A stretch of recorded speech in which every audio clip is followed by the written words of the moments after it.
Hey folks, a lot of new faces for me here today, so I hopefully you get something useful out of this talk. Like we mentioned, we have really grown a lot at Tapad, starting from a initial essentially prototype on Amazon to having our own data centers in a couple different continents and still on Scala, which is a fantastic technology for us, but the data pipeline itself has really evolved over time, starting from that small kind of monolithic solution and going to something that's very distributed, much more reliable, and just generally more robust. So that's what I'll talk about here today. So as the intro said, I'm Toby, early engineer at Tapad. Been working on this for a little while. And today we're going to talk about data pipelines. And this is a Rube Goldberg machine that looks like most data pipelines probably, maybe a little bit more organized. So hopefully we can bring a little bit of clarity to that. So the general outline, I'll give you a brief intro to Tapad. We can almost skip that if you have a good one already. And why do we even bother with a data pipeline? What is a data pipeline? Data goes in one thing, changes around a little bit, and then goes out the other side. And hopefully we get something useful out of that. The data pipeline has evolved a lot. It was initially essentially a monolithic component of the system, and now it's very distributed. And then we're going to actually trace through that whole pipeline in one sort of example, which is a day in the life of an analytics pixel. And then we'll very briefly go over some things that Tapad is thinking about doing with the data pipeline in the future. So Tapad does cross-platform advertising and analytics. This means we process billions of requests a day. 2 to 20 billion requests is normal. We push terabytes of logs. And we need to process this in some sort of reasonable manner. This is obviously above the scale of a single node system. So how do we go about doing it? A very important component of Tapad specifically is the cross-platform component. So everybody is able to do real-time bidding. They're able to buy on digital devices very easily. But having connections between those devices is the entire basis of Tapad's platform. In today's day and age, websites like Huffington Post, New York Times, they have 50% or more of their viewership on mobile devices, but that means that there's also close to 50% coming from desktop or laptop, maybe an app. In a traditional platform, all those different devices are completely different users, and this of course skews analytics quite a bit. So what Tapad does is we look at traffic patterns of the internet, primarily North America, and we'll see that these certain devices kind of look like they have the same pattern, so maybe they're actually representative of the same person. We have a whole system of rules that will process these different signals, like an analytics tracking pixel, and will infer these connections anonymously. So this is a very simple example of a graph. You have a person who has multiple devices. We figure out these edges. Calculating these edges is a big part of the data pipeline, which we're going to get into a little bit later. Also, it's accurate. We test this against a third party who is objective, and so far works out, and it's getting better. So this is why we have a data pipeline. We need to build this graph somehow. Data in comes from these pixels, bid requests, which are opportunities to show an ad somewhere, and then they all get turned into a kind of generic signal. That signal is processed in the graph building algorithm, and we create these nodes and edges, where a node is a device on our graph, and an edge is a connection to some other device. Breaking things out into a data pipeline also gives us a lot of sanity. We're able to look at data at all these different steps along the pipeline. When it comes in the first component, out of the first component, into the second, and so on. And so this is easy to debug and understand actually what's happening, as opposed to data entering this black box, and then a bunch of things happen, you don't really know what's going on, and it comes out the other end. So another standard way of making a distributed system more reliable is just being able to decouple components. So we have many different things here that can scale out individually. So the primary business of Tapad is doing this real-time bidding. So it's very, very latency sensitive. You will do 350,000 requests per second, and the average latency on those things, once it hits our systems, is going to be under 50 milliseconds, around 30 milliseconds.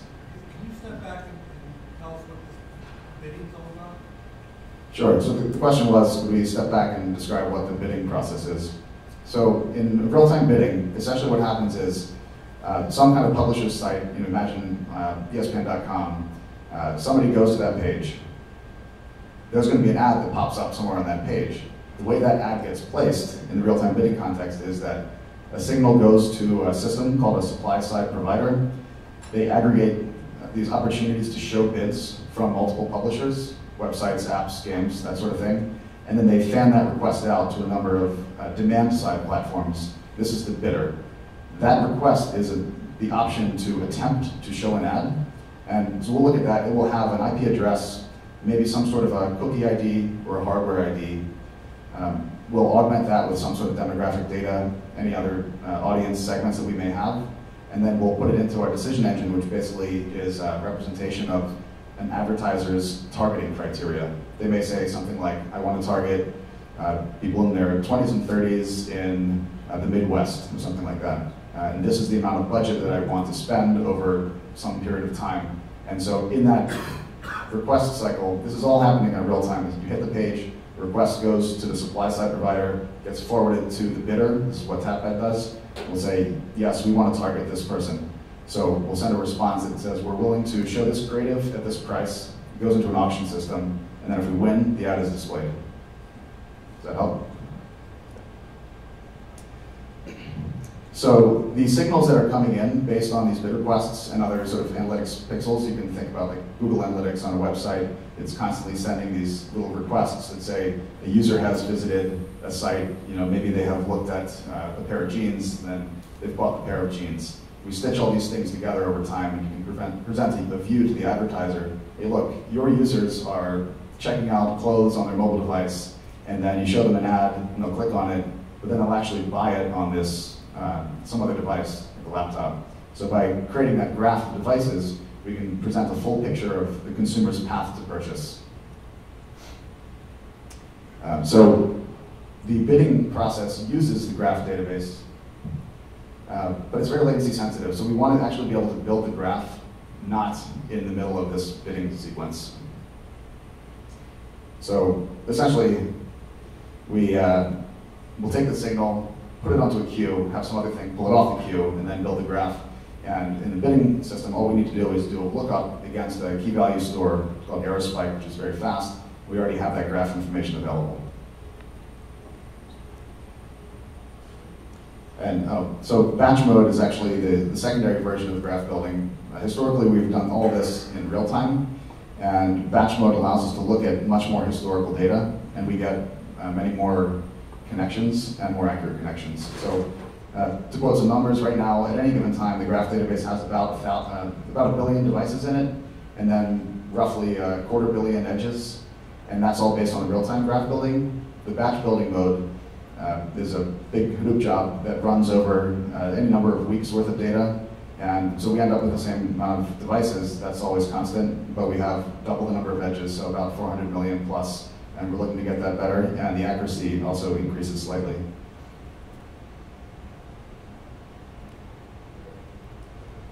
Okay, so the second reason why we're using this data pipeline is Sanity. I alluded this to before. We have a lot of data, but we don't have an unlimited budget, so we need to do something sane about this. We need to know, when is it okay to drop data? How long do we have to keep the other data? What's important, what's not? One of the most important things here is having a very clear data retention policy. So when you get to the scale that you have something like this, it's very likely that you have many people who are trying to use the pipeline for different things. So we have a data science team that is eager to use like 100% of the cluster. The second we double it in size, well, the data usage also doubles. So we need to be very clear about which data is lasting for, for 1 month, 3 months, a year, and so on. Which data is just going to be wiped at any point in time.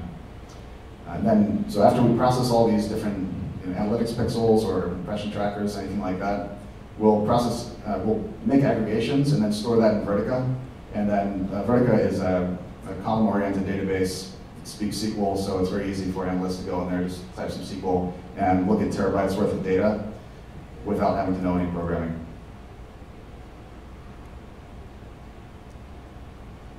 So decoupling components, it's a pretty standard thing if you're trying to make a system more robust. The bidder, which is very latency sensitive, again, it's only doing the bidding, and then the only part it has in the graph building pipeline now is that it takes an incoming signal and then emits it over to a queue, and then it completely forgets about it.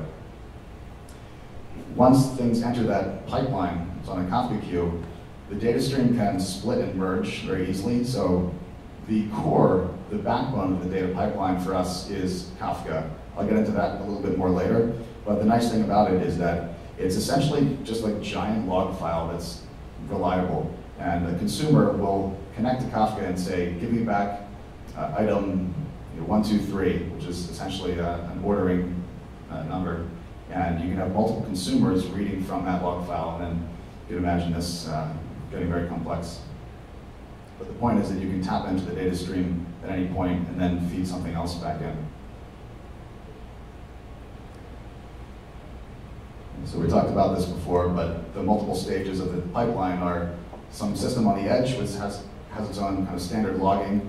It will often spool something locally to disk, and then take that batched spool file and send it to another system, which puts it on a Kafka broker, and then you have the consumer. And finally, our long-term storage is in HDFS. We'll get into these stages in more detail later on. So here we have a brief overview of the history of our data pipeline. The Dark Ages, it was just one giant monolithic application that did everything. It did bidding in one process, also built the graph pipeline in one process. And obviously that doesn't work, doesn't scale. It's basically just the quickest way to get up and running. So we did some basic software engineering, and we added some queues, did all this graph building work asynchronously, but it's still happening in the same process.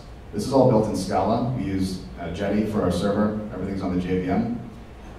But this wasn't enough. It got us pretty far, but we realized that as we're continuing to scale up, getting to this hundreds of thousands of requests per second, we can't continue to have everything in one process. It makes upgrading things very hard because you have one giant application.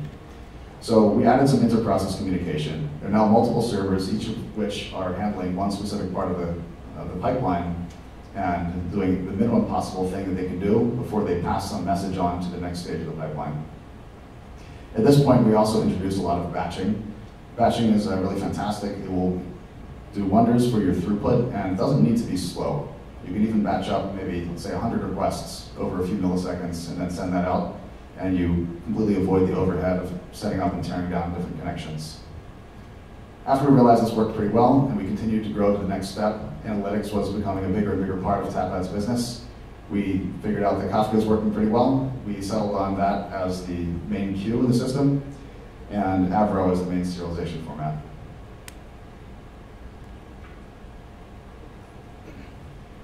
So, the Dark Ages, we don't like to think about them. And it wasn't fast enough very quickly. This was probably months in. I'll just skip all this, I already covered it. I forgot I had these extra slides. One of the advantages of settling on some standards like Kafka and Avro is that it's actually supported and used by other people. So we rolled our own batching and queuing system, but that takes a lot of engineering work to get right. Someone has already done it with Kafka. It's a great tool, highly recommended.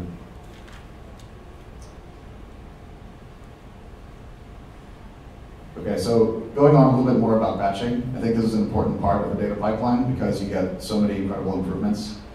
The main thing is, think about an optimizing compiler. Loop unrolling is one way of making code run faster. And that's, instead of doing one thing on one pass of the loop, you do n things. So you can apply this to pretty much any stage of the pipeline, and you're just going to get incredible speedups. So try to do that everywhere that you possibly can. So this happens inside of an application as well as between different applications. They're both applicable. Okay, so queues are another wonderful thing, but they can fail horribly and catastrophically, excuse me, and you're not going to like it. So this little quote over here is paraphrased, but it's definitely happened more than once. What happens is a queue is this nice elastic component in the system that allows you to sort of absorb extra influx of work and then catch up a little bit later. But if you're dealing with an unbounded queue, the system will fail at some point. You're going to keep adding things into that queue until you run out of memory and the process goes down, or there are any number of other failures. So you need to do something about this. How do you take care of a queue?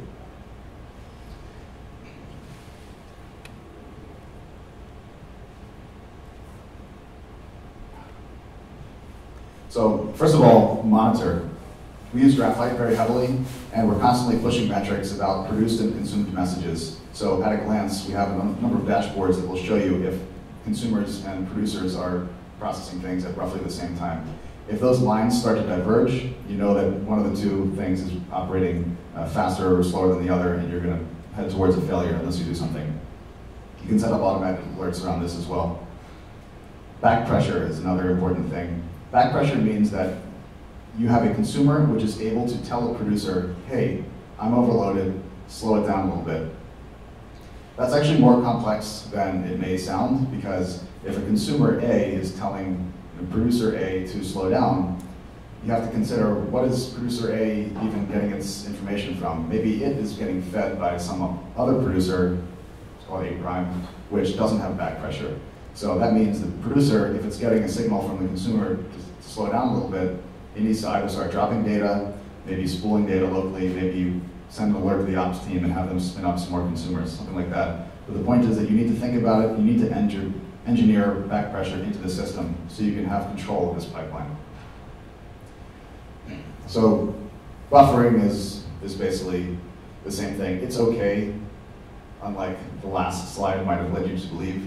Just know how much you're buffering. If you have a large queue or an unbounded queue, and under normal circumstances, it's not very long, but it has a large capacity, what will happen is, if things get out of sync, you'll start putting so much information into that queue that you run, if you're using a language like Scala that has garbage collection, you're going to run into GC pressure, and you haven't really seen it before because you've only been using a small percentage of the queue. Once it fills up, all hell breaks loose. So spooling is another way of dealing with a queue that's starting to get overloaded. Basically, take stuff out of memory, write it to disk, deal with it later. That's all that spooling is. And that allows you to operate in what I call degraded mode. Instead of a system completely failing, you will allow it to operate while dropping a little bit of data. It's not 100% of what you want it to be, but at least the system is continuing to work. So we'll go into that a little bit more, actually. There are a few different methodologies of doing this. One, you just drop data altogether. Two, you can spool it to disk and replay it. Dropping from the front of the queue or the back of the queue might make a difference in your application. So in Tapad's bidder, because it's so latency sensitive, request that is in front of the queue is by definition the oldest. So if we're getting overloaded, we drop everything off the front of the queue, because those are the oldest requests, and they're probably stale anyway. And by the time we catch up, we have some newer requests and we can respond to them. Okay, so serialization is an important part of. Sorry, so what kind of different queuing technologies did you try out? So the question was, what type of different queuing technologies did we try out? So we had our sort of homegrown version, which was basically just Jetty, Finagle. We used protocol buffers to serialize these small batch files. You can write limited records very easily. And then Kafka had a pretty decent amount of mindshare at that point. So we tested that one first, pretty extensively, and it performed up to our requirements, so we just went right with that one. There are other options like ActiveMQ, RabbitMQ, things like that. We did not evaluate them because Kafka has a different model where it's as simple as can possibly be. It's really just a log file that happens to be distributed and replicated, so there's less things that can possibly go wrong. We didn't need to calculate any sort of exactly once semantics for the queue. We just throw stuff on the queue. Each consumer which reads from that queue is responsible for understanding where it is in the stream. That's the question? Yes? I'm going to get into that right now. The question was, why did we switch from Protobuf to Avro? We actually used both. Yes?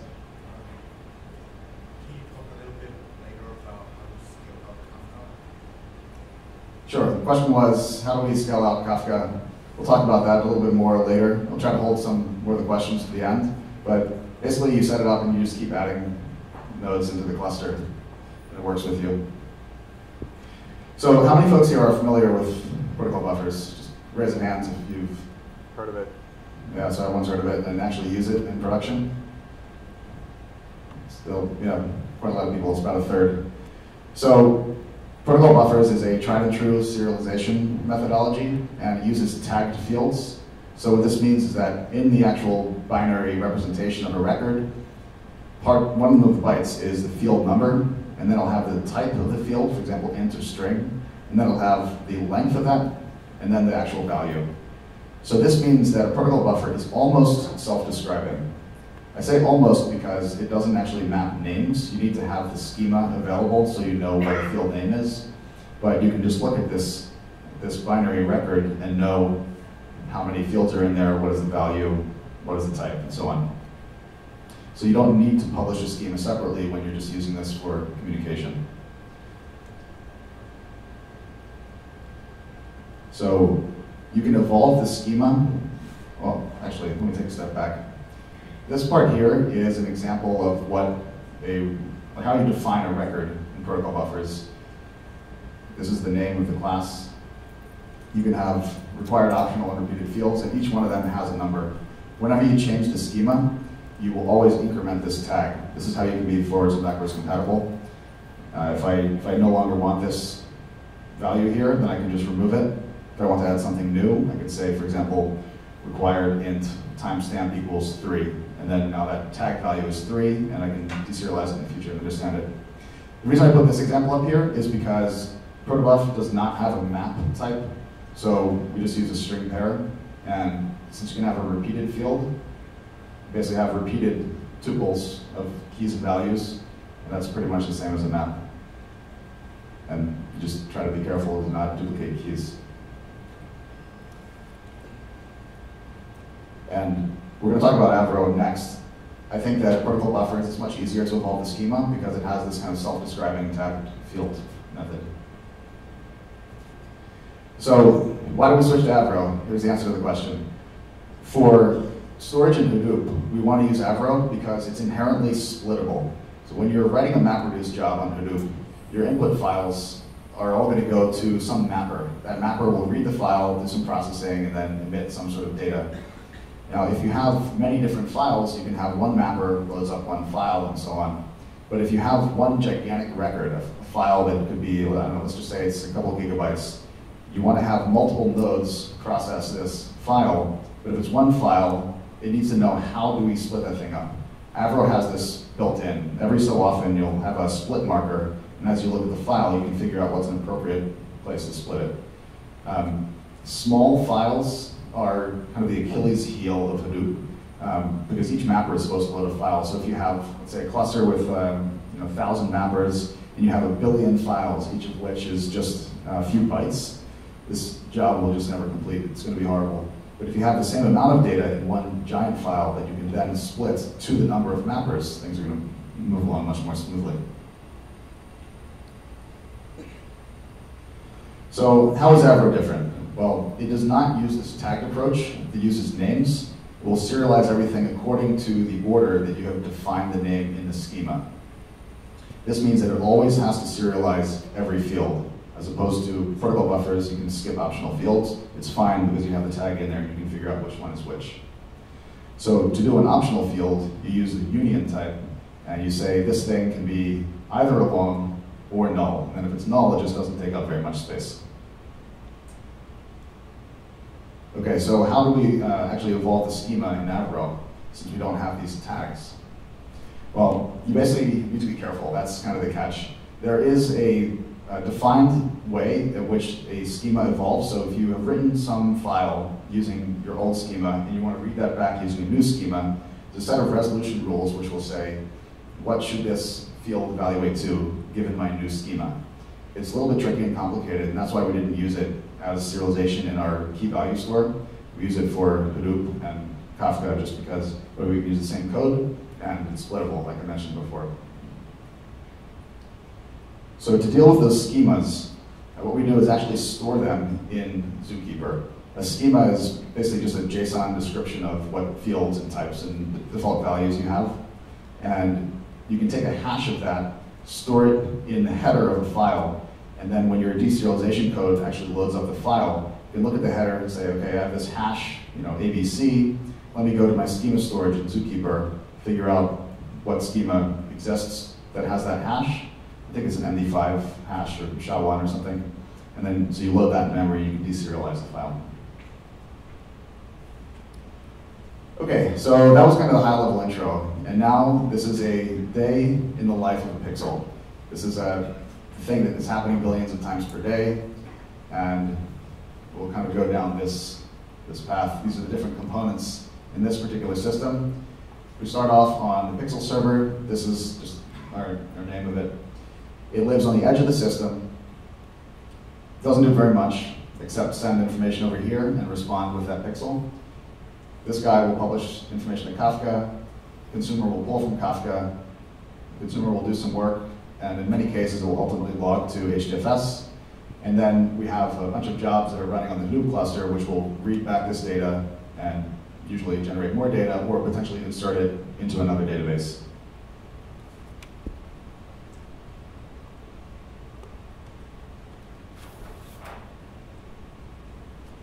Okay, so the pixel server is something that's supposed to be very reliable. If we have a pixel, tracking pixel on the front page of Bank of America or something like that, if a request goes out and doesn't come back with a very fast response, or comes back with a broken response, we're going to get kicked off the page very quickly, probably going to lose a contract or something like that. The customer will not be happy. So this pixel server just accepts a request, serializes it into a batch file, and it just immediately responds with a 200 and a transparent pixel. This part happens asynchronously. It actually does write it to the file system, and then every so often that gets picked up and sent back over to the pixel ingress server. So these files are pretty small. We happen to have it set, I think, 2 kilobyte max, and then maybe a 10-second max until this thing gets shipped. This code used to be part of that monolithic stack that I was mentioning earlier. We just took the same code base, split it out, and we run it inside of its own cluster. This doesn't need to be nearly as reliable as this, because if something crashes or is slow, you can just restart it or spin up some new servers in that cluster. So we take this request, deserialize things. Some things that are very latency sensitive, like for example, if a click happens, we want to make sure that gets back into the database really fast. This server will process it, but primarily this is just a path to get data into Kafka, where it's easy and standard to read from again.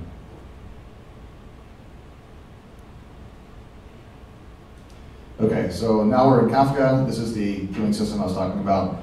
It has a number of nodes, each of which has a lot of storage, about 1 terabyte per server.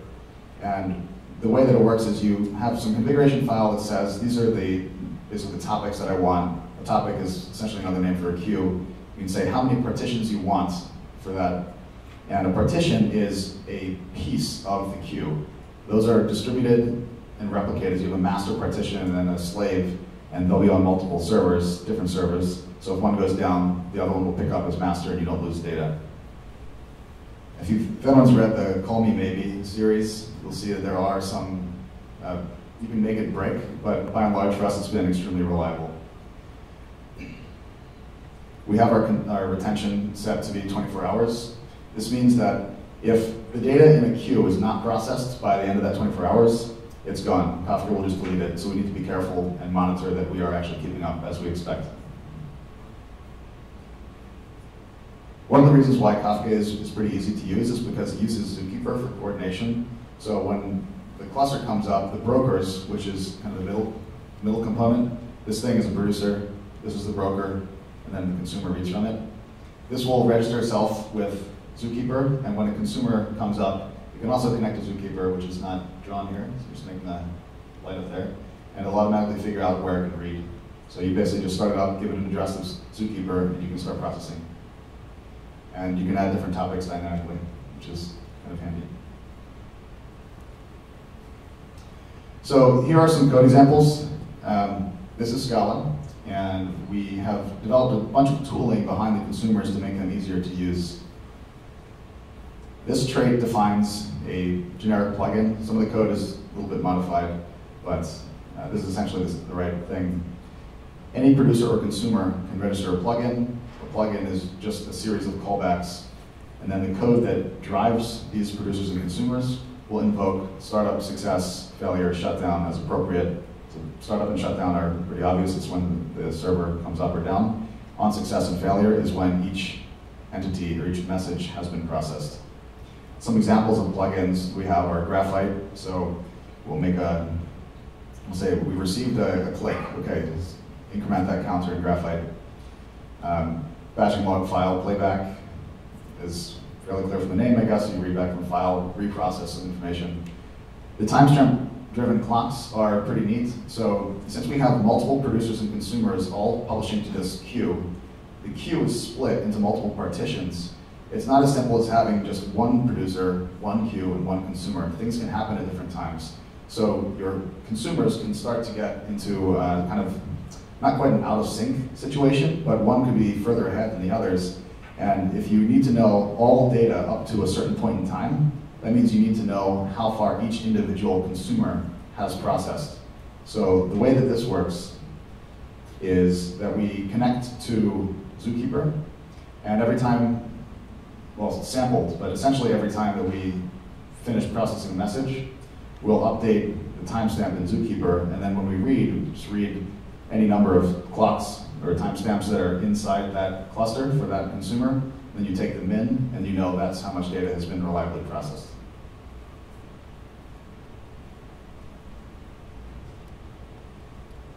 So here's a little bit more code. This is essentially how the plugin gets registered.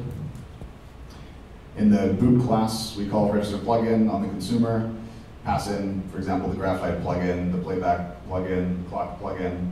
It adds it to this list, and then later it will be invoked, something like this. So we have this code which contains a success result. There's quite a bit deleted from here, but sort of key component is that you have a list of plugins, and then for each one you invoke this particular callback.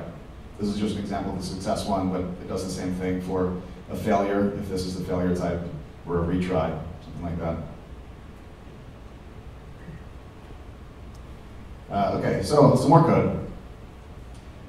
We have a batching retry plugin, which will say, if you failed processing, how many times do you want to retry processing that exact same message before you give up and go on? And then the back off is in milliseconds. We'll do an exponential back off, which you can see here, because when you're dealing with this much data, maybe you have something that's just serialized in a weird way, or for some reason it's failing, it's throwing an exception. You don't want that to stop the entire system, because probably there's just a few bad things and you want to continue moving. But if it continues to fail, then there actually is a problem, and you want the system to stop or alert someone and not continue to process bad data.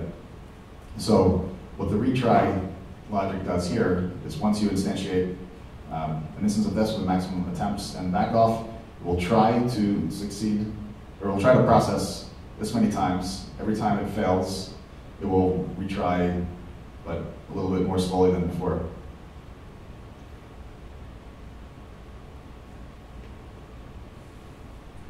Okay, so now we've just gotten past the consumer part. It's doing batching. It'll handle a few different errors, and then if errors continue to accumulate, then it will actually stop, and then you need to intervene. But generally speaking, there'll be an error here and there. It's not that big of a deal. We'll log it, look at it later. And after all these consumers have finished processing, they're normally going to take that bit of information and log it into HDFS, which is our quote-unquote permanent storage. It's in quotes because it's not really permanent. We'll have a different retention policy depending on the type of data. So some logs we might want to keep for a year, some for 60 days, 30 days. Things that we want to delete, we can move into Amazon Glacier because it's fairly cheap and we're probably never going to read it again, but we don't necessarily want to lose it. Once we get, actually take a step back, this part here, when we go from pixel ingress to Kafka, we're switching from protobuf serialized records over here to Avro.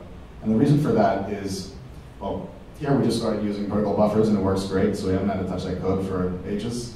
But once we're over here, there is very similar code often that runs in the consumer as in our various jobs on Hadoop. So you can just use the same code that operates on the same type of serialized data without having to rewrite things. And once we log into HDFS, things are already in Avro. So the consumer can batch up individual requests, write one large file to HDFS, and then the Hadoop job will read that file, split it appropriately, and then do whatever processing it's supposed to do. Can't emphasize this enough. The more storage you have, the more will be used.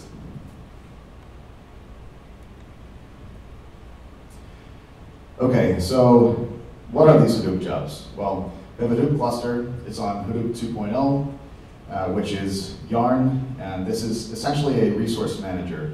And your resources are some storage, you have some compute capacity. This is essentially the operating system for a Hadoop cluster. You have a Hadoop file system, HDFS, that is this distributed file storage. I think our cluster hit a petabyte not too long ago, and it's kind of still chugging, so that's good. And you can submit a job to this cluster, and the job will say, I need this many cores, I need this much memory, and so on. And Yarn will say, okay, great, I know about these nodes over here, you can run your job on that.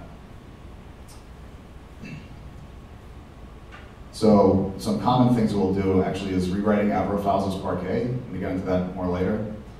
Scalding is the tool that we use to write the MapReduce jobs. Scalding is a Scala API for cascading. Cascading is an API that allows you to easily write MapReduce jobs without having to use the low-level Java classes. I think I have some code for this, actually.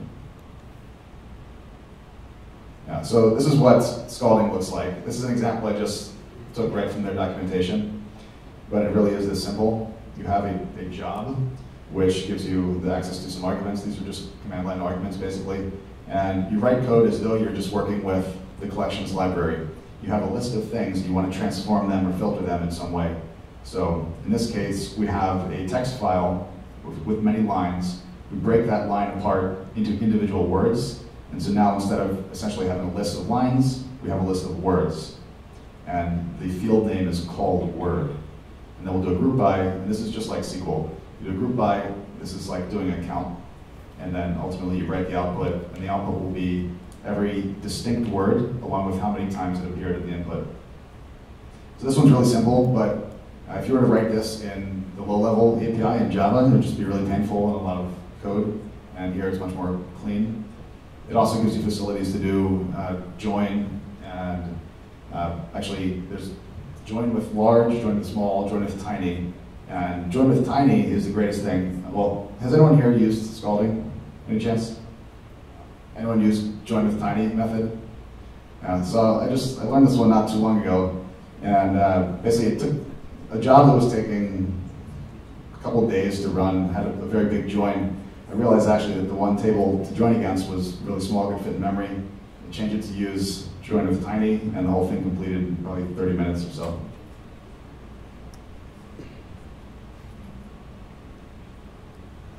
Okay, I'm going to go back a little bit here to rewriting Avro files as Parquet. So we talked about Avro a little bit. So what is Parquet? Parquet is a sort of meta format that can sit on top of another serialization format, and it's column-oriented. And the reason why this is fantastic, the column-oriented aspect of it, is that most of the time, if you have a bunch of data written down, these records have, let's say, any number of fields, you want to write a job that only needs to look at one or two of the fields, why bother reading and deserializing all the other fields? Well, if you're doing a row-oriented approach, you just can't get around it, but Parquet splits things up, so it's much, much faster. As one example, we have a job that has to produce, this is the graph building pipeline, but the individual records have a lot of data. We only need to look at two fields. So we can reduce the amount of bytes read by upwards of 90%. So that, of course, is going to make the job run significantly faster. Uzi is the job scheduler. We can get into that a little bit more later, but essentially we'll have a number of different jobs that are supposed to kick off at a specific time based on some specific criteria, for example, the existence of a certain input, and Uzi will schedule all that for us.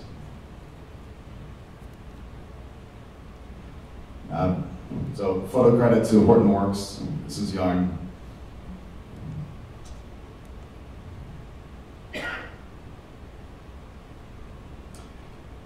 Okay, so a little bit more on Parquet. The column-oriented aspect allows us to do the push-down projections, and that's where we say for any given input, so we have these vid requests, for example, we create a projection of the same type, and then over here we'll say what field do we actually want. The dot indicates a nested field, which is really handy because rich data is going to be nested, so you might as well deal with it as opposed to trying to avoid it.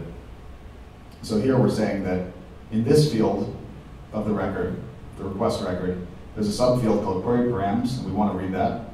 And also at the top level, we have a partner ID, which we want to read. So invoke read, sampling just allows us to look at less data than we otherwise would, and we do a map too. So this request represents this class, and we're going from one giant request to just a tuple of 2 items here. And so the request, here this class, I forgot to change the name. Anyway, this class is code that's generated by Avro. And so we call request.getHeader, we get back this part, and then get query params, and we get this. If we were to do something else, so for example, request.getHeader.getTimestamp, this would throw a null pointer exception because we explicitly told Parquet we don't care to load that. So you need to be sure that you're actually requesting the data that you're going to use down here.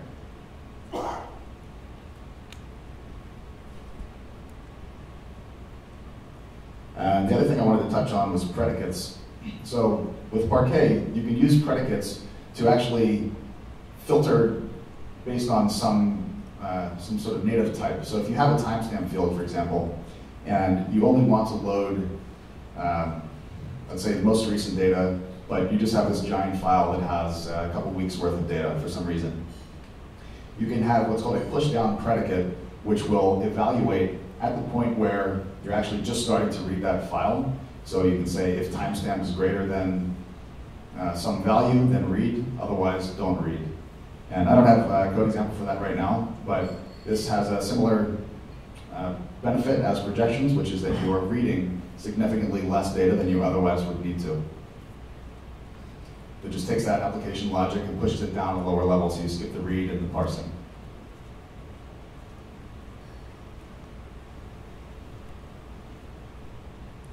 Okay, this is probably the worst slide. I don't know if this is very easy to see, but it's an example of how we use Uzi.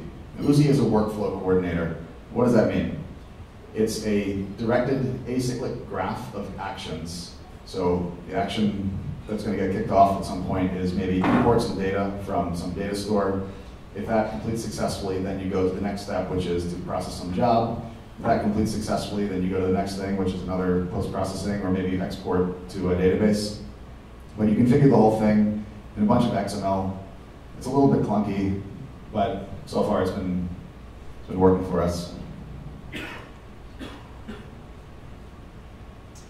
Okay, so this pixel that we've been following down the path has finally made it into HDFS. There's some Hadoop jobs that are rereading it, producing aggregates. And what will happen very frequently is that we want to take that aggregate and put it into Vertica. I think I mentioned Vertica a little bit earlier, but because you can talk to Vertica with SQL, it makes the data accessible for anyone who's not a programmer, basically. If you know how to do select field from table, then you can get access to it. So this will happen with just about all the data that's streaming through our cluster. Okay, so I wanted to throw this stack summary up here because one of the really interesting things about the data pipeline is that it's taking all these distinct components, putting them together in this beautiful orchestra of technology. And when you look at Zookeeper, it's really easy to start. You just install it, you run a start script, okay, that's great, but then it needs to connect to Kafka somehow. And that thing needs to connect to a consumer and a producer, and all this is running, and it's a little bit of mayhem. But these are all the things we use. Scala is the primary programming language. We'll use Jetty or Netty as the underlying server. Finagle I didn't talk about before, but it's sort of a nice layer on top of these for making that HTTP, or actually any sort of server and client. Serialization. These are all great. Parquet works with Avro, so you're actually using the same classes under the hood. It's just that now it's organized in a different physical way. So we'll usually write things to disk in HDFS with Avro, and then after a little while we'll go back and reprocess it in Parquet. And the reason why we wait for a little bit is because we need to have a big enough batch of Avro data in order to make it worthwhile to write into this column-oriented format. There are row groups in Parquet, so you sort of have this cluster of records that is kind of like a row, even though they're stored individually as columns on disk. But you need a batch in order for that to be useful. Kafka we talked about, check, check. Yeah. Scoop, we didn't talk about at all. This is a library that allows, it's basically JDBC for Hadoop. It will allow you to read and write from a database that has a JDBC connection. So we'll use this as the final step of the data transformation process to put an aggregate into one of these tables. And ready to go. So for next steps, we want to look at alternatives for Oozie because, like I mentioned before, it's fine with what it does, but it's a little bit clunky. You need to write these properties files. We have these scripts that will generate some XML and then upload it into the cluster and so on. I know there's alternatives out there. We just haven't really committed any time to evaluating them yet. So hopefully they'll come up on the roadmap sooner rather than later. And then we want to look at Hive a lot. Hive is SQL on top of Hadoop. And the reason for this is, again, to make the data in HDFS accessible to non-developers. So a lot of people who know how to write SQL, they can't get at the data in HDFS unless they know how to program in Scalding right now at Tapad. So by setting up Hive, we'll make that data accessible to them. Impala is a similar sort of thing, basically, as Hive. So we'll just evaluate the two of them, see what's better and faster. And the difference is that Hive essentially puts a table structure on top of your data, and then you can write SQL to access the data. And Impala will sort of create some projections so you can actually scan things faster. Druid is a real-time big data analytics database. We essentially have our own in-house version of this, and that's the whole pipeline which receives many, many, many distinct requests and then batches them up into some aggregates. And at the expense of storage, you have much faster query times because you can look at an aggregate over a day and see 2 billion things happened in one request, as opposed to sort of doing a table scan and counting individual rows. Druid will do that for you. And that's all I have right now. Thanks so much for your time.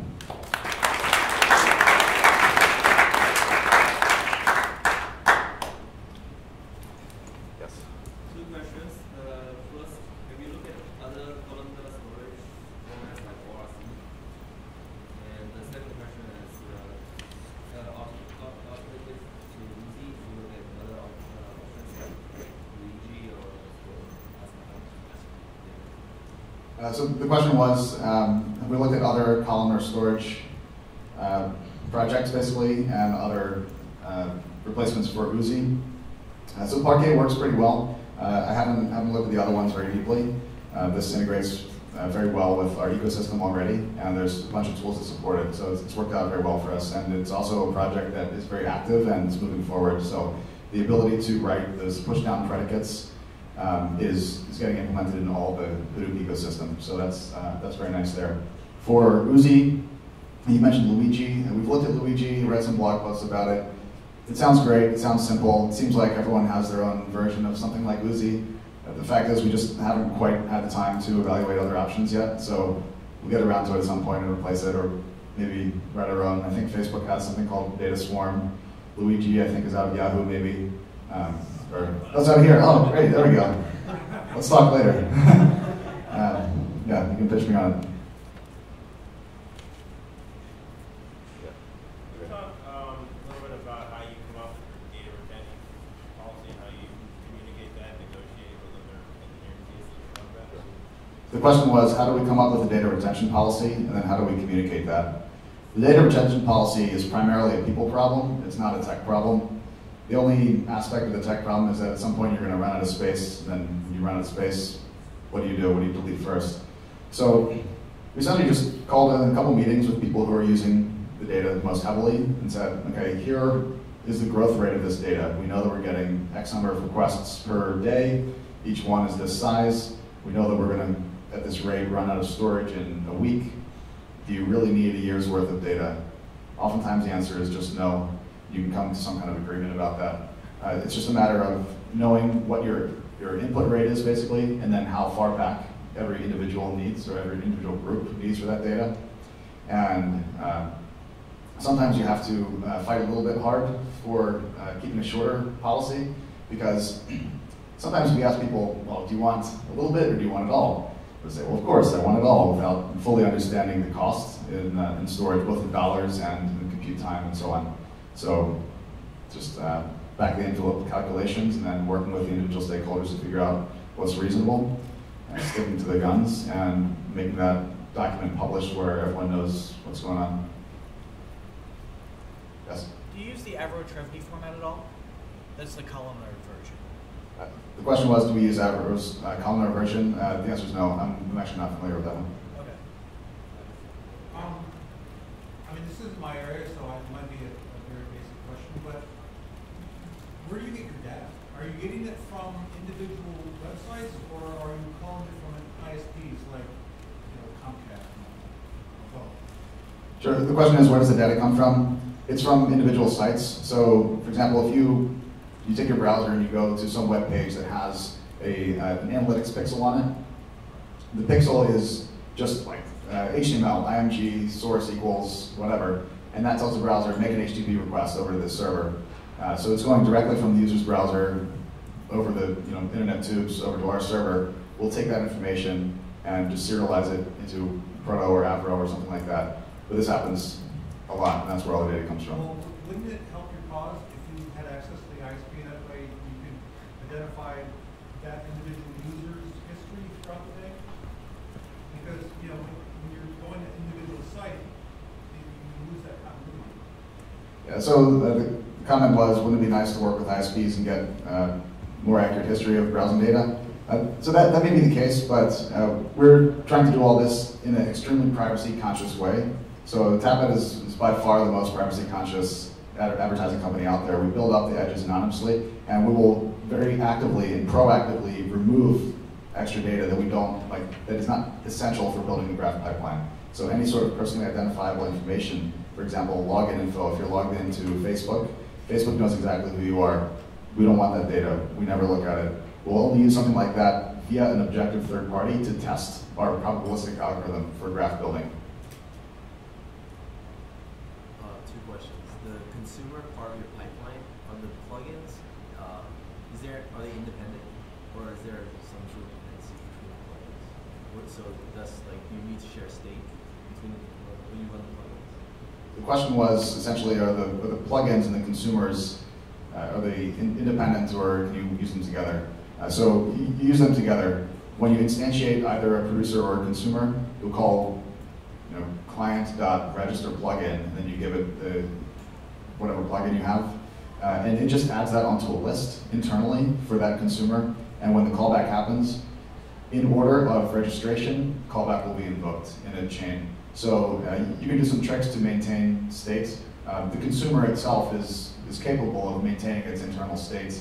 And so the plugin could do something like that. But we try to keep things as pure as possible, just because it makes things easier to conceptualize and reason about. So the plugins will generally just do kind of one thing, which is probably maybe doing some internal batching. And so the plugin maintains its own state that is not modifiable by another plugin. Or it will just send a request to some kind of third-party thing like Graphite, for example, to log that a metric has happened. Second question is, when you build the graphs, do you actually take snapshots of the graphs, or do you just keep the most up-to-date version? The question was, after the graph building process has produced the graph, do we take snapshots of it, or do we just have this living thing in memory? That's a great question. We do take snapshots of this every single week, and we store that in Hadoop. And the reason is twofold, actually. One, we just want to have a backup in general, so if the data somehow goes away, we wipe out our Aerospike cluster, we can replay the data back and we're going to be okay. The other thing is that the key value store, which is our graph database, is right in the middle of the bidding sequence and needs to be really, really fast. If we want to do analytics, we can do a scan on that database, which basically means give me every key and every value. But that puts a lot of load on the system, and it's going to make anything else relying on that database more slow. So by taking a snapshot, throwing it into Hadoop, you can do batch offline processing without impacting that flow. We're also able to do the batch building in graph building in batch mode, and we can take signals from anywhere, including the snapshot, and compare against those things, run analytics on the version that is the snapshot. So the snapshot is the best word of the real-time sort of ever-changing graph is version 1 over here, and then we have version 2, which is the batch build process. We can see which one actually worked better. So snapshots are essential. It's one of the key things when Uzi notices that a snapshot is complete, then you have dozens of other jobs kick off and start reading through that data to provide analytics to our customers.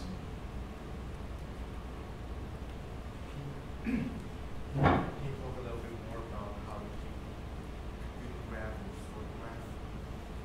Sure. Kind of was, we talked a little bit more about how we produce the graph and store it, initially. So part of that is the secret sauce. So you can come work at Tapad, you'll know everything. But the other thing is basically, we'll look at co-occurrences of devices on networks, and we'll look at anonymized browsing history of different devices that are tied to some sort of identifier. And so we see this pair of devices together at some point in time, and we'll store a bit of history about that. And then we see the same pair of devices again and again and again. And the more often we see this, basically, more likely it is that these two devices are representative of the same user. There's a bunch of heuristics in here which will say how long is too long to associate those devices, what sort of network information is actually valid. If you have a billion devices coming off one network, it's not really giving you any useful information. But the real-time process is taking a sighting of a device, storing it somewhere in short-term storage, and when another one comes by, we look that up, do some comparisons, check the timestamps, see if they look similar, and if they do look similar enough, we'll create or strengthen an edge. The batch building process is a little more complicated because you can look back for a lot of data, whereas the real-time building one is it's really just keeping about a week or so's worth of data. And so that's stored in Aerospike, the sort of living device graph. It's a distributed key value store. It's pretty fast. So we're definitely over 350 reads per second, and then about a tenth of that for writes per second. And 99th percentile latency for that for reads is a millisecond, and for writes about 2 milliseconds.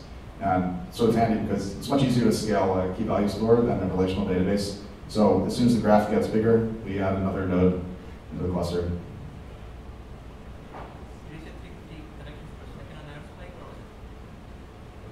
Yeah, so 350 transactions per second on Aerospike, or reads per second in this case.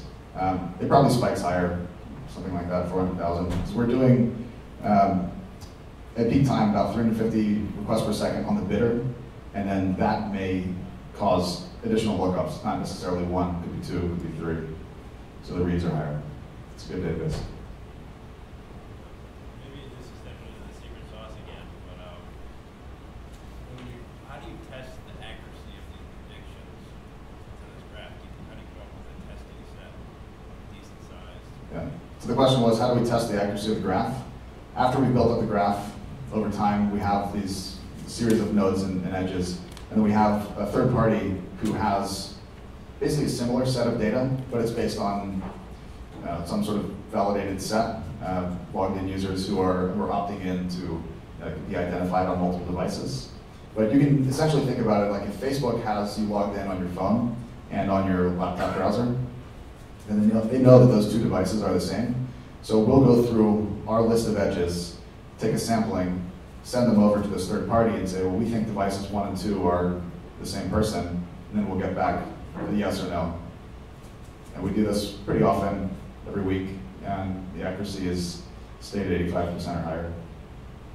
Just a follow-up question. Does that make it hard to compete with, like, let's say, a company like Facebook that has a similar data set with real, I guess, answers as opposed to predicted answers? The question was, is it hard to compete with a company like Facebook that has this truth data to begin with? So, yes, in a sense we're competitors, but our approach is very specifically to derive this information anonymously. We never want to deal with that logged in information because when we're working with a Fortune 500 company, they're privacy conscious. They don't want to be caught up in some sort of scandal where, I don't know, so for example, Google got slapped on the wrist a while ago for doing some overly intrusive tracking. So we just punt all that and say, look, privacy is really important. Let's make sure that we're doing it without any personally identifiable information. Okay, last one. Can you talk a little bit about your ad hoc analytics and how you do that? Sure. So the question was, talk a little bit about ad hoc analytics. So we have a lot of ad hoc analytics, and usually what will happen is And maybe a customer will contact our account manager and say, how's my campaign doing? It looks like people are not buying enough widgets. What's going on? And so we'll look at some standard key metrics, for example, in Graphite, some different logs, and ultimately it'll come down to writing a Scalding job that will analyze different inputs. So any individual engineer will do something like this, and we have a Git repository that contains all these different jobs. And so you go up there, fire up your editor, and write something that usually will join a couple data sets. So you have an incoming bid request stream over here, and then you have a set of IDs from that the customer sent over, and they want to say, or they want to know how often do we see these devices as represented by a set of IDs in the actual supply, so we can estimate scale. Scale just means how many ads are we able to show, how many times are we able to reach these users, and so then you can actually give them an answer. So that's one. Ad hoc reports come up all the time, which is one of the reasons why having something like Hive would be nice. Just be a little bit faster. The analytics team and the yield team can just do it on their own without programming. Okay, that's everything. Thank you.